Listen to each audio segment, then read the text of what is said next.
नमस्कार, बज चुके 5 और मैं हूं आपके साथ अभिषेक भट्टाचार्य। इस वक्त की महत्वपूर्ण खबर पर सीधा नजर डालेंगे।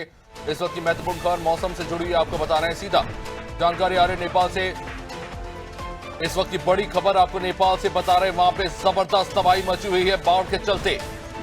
भोटे काशी इलाके में जबरदस्त तरीके से नदी का लेवल बढ़ने के बाद वहां पर पानी के प्रताप के चलते वहां पे कई क्षेत्र डूब गए हैं।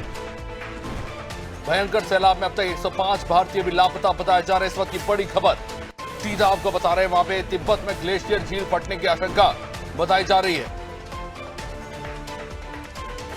भारतीय दूतावास ने हेल्पलाइन नंबर जारी कर दिया। इस वक्त की बड़ी खबर आपको बता रहे हैं, भोटे काशी नदी में अचानक से पानी का प्रताप अपने चरम पर पहुंच गया और वहां पे अचानक से बढ़ते पानी की रफ्तार के चलते कई लोग वहां पर पानी के बहाव में बह गए। और अभी तक जो जानकारी मिल रही है उसके मुताबिक अभी तक 17 लोगों की मौत हो चुकी है, 384 लापता है।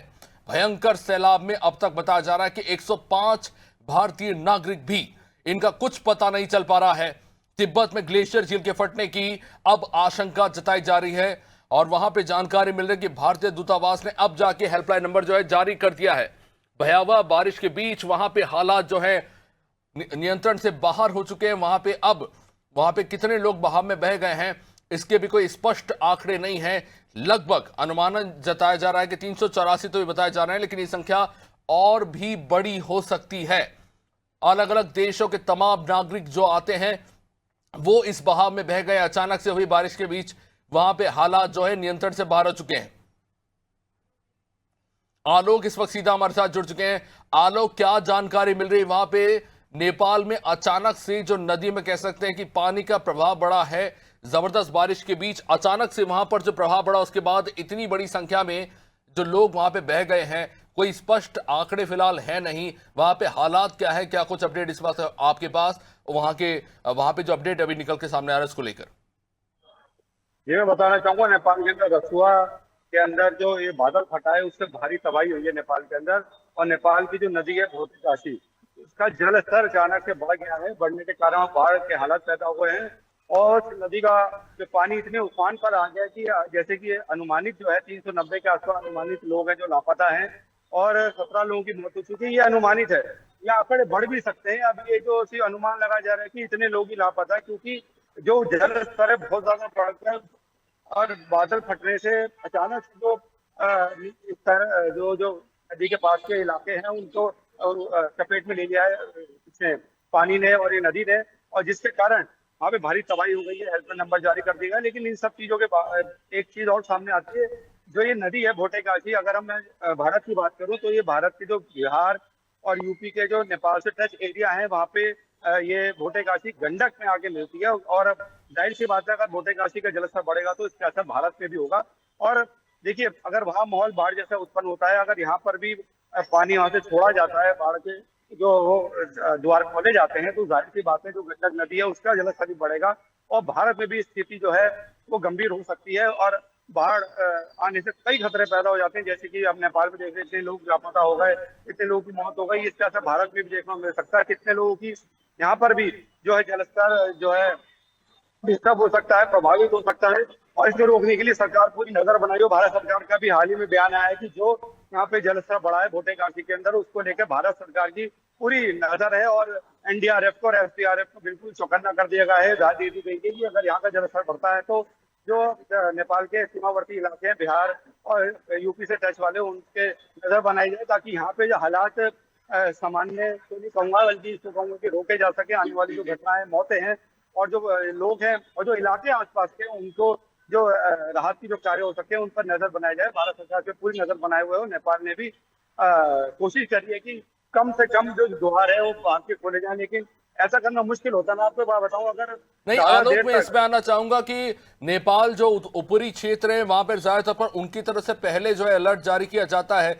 इस तरह की स्थिति आखिर कैसे बन गई कि इतनी बड़ी संख्या में बहाव वहां पे पानी का देखने को मिला और वहां पर एक के बाद एक, ना सिर्फ हमारे देश के नागरिक बल्कि नेपाल के भी और बाहरी, अभी तो स्पष्ट ही नहीं है कि कौन किस राज्य से है, लेकिन जाहिर किस देश से है। लेकिन जाहिर तौर पर एक बड़ा सवाल यह है कि ऊपरी क्षेत्र में जो लोग हैं, क्या उन्हें इस बात की समझ नहीं थी? वहां पे अपडेट पहले से नहीं दिया गया था कि वहां पर इस तरह के हालात बन सकते थे? आखिर इस तरह के हालात बनते हुए अचानक क्यों नजर आ रहे हैं? देखिए, सबसे पहले जानना बहुत जरूरी है हालात बने कैसे।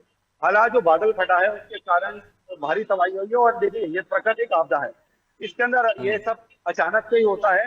गवर्नमेंट लगी होती है अपने तमाम हाई अलर्ट पे, और आप देखिए बारिश के कारण पहले से अलर्ट जारी कर देते हैं, लेकिन अचानक से प्रकृति है और प्रकृति से लड़ना तकरीबन नामुमकिन हो जाता है। इसके कारण अलर्ट तो था, लेकिन इतनी भारी नुकसान होगा, इतने ज्यादा बोटेगाशी नदी का पानी उफान पर आएगा, इसकी ये अचानक से हुआ। देखिए अचानक से जो होता है उसके लिए अलर्ट जारी नहीं किया जाता। अलर्ट जारी उसके लिए होता है कि कल को मान लीजिए पीछे से पानी कोई छोड़ देता है या कुछ हो जाता है, तो उसके लिए अलर्ट जारी किया जाता है कि जो नदी है वो अपने उफान पर आएगी, जलस्तर खतरे के निशान से ऊपर हो जाएगा। लेकिन अचानक से प्रकृति कुछ ऐसा अपना रौद्र रूप दिखा दे, उससे जो निपटना सरकार के लिए मुश्किल हो जाता है, जिसकी वजह से भारी नुकसान नेपाल में देखने को मिला। जी चलिए ठीक है, जाहिर तौर पर लगातार आपसे आप अपडेट देते रहेंगे। तो आप देख रहे हैं हमारे सहयोगी आलोक वैसी जिन्होंने जानकारी दी है वहाँ पर किस तरह के हालात इस वक्त हैं। बहुत बहुत शुक्रिया आलोक जानकारी के लिए। तो कहीं ना कहीं कह सकते हैं कि देखिए कुछ चीज़ें ऐसी होती हैं जो कुदरती होती है और इस पर हमारा नियंत्रण नहीं होता,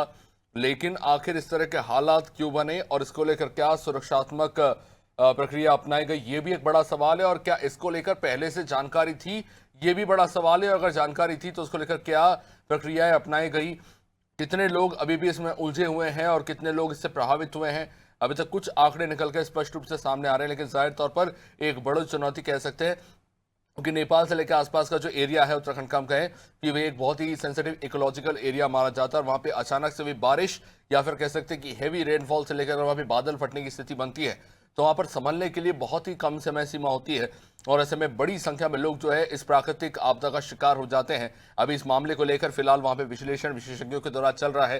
तिब्बत से बाढ़ के चलते जाहिर तौर पर वहाँ पे स्थानीय लोग बुरी तरह से प्रभावित हुए हैं। वहाँ पे हम कह सकते हैं कि पानी लगातार वहाँ पे पहुँच रहा है और ऐसे में वाटर लेवल तेजी से बढ़ता हुआ, खासतौर से घाटी क्षेत्र में वहाँ पे पानी का लेवल बढ़ने के चलते वहाँ के जो स्थानीय लोग हैं वो इससे सबसे ज़्यादा प्रभावित हो रहे हैं।